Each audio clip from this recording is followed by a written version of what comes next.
न च मां तानि कर्माणि निबध्नन्ति धनञ्जय उदासीनवदासीनम् असक्तं तेषु कर्मसु।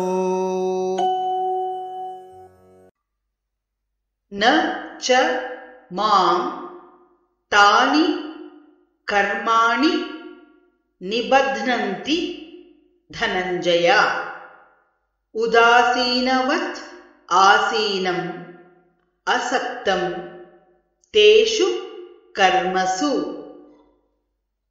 न च मां तानि कर्माणि निबध्नन्ति धनञ्जय उदासीनवदासीनम् असक्तं तेषु कर्मसु। न च मां तानि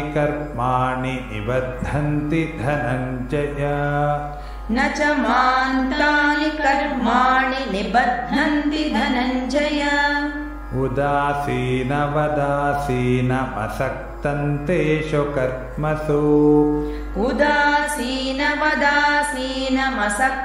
तेषु कर्मसु।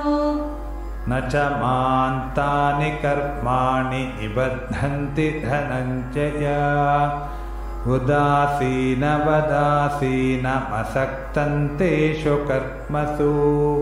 न च मां तानि कर्माणि निबध्नन्ति धनञ्जय उदासीनवदासीनमसक्तं तेषु कर्मसु।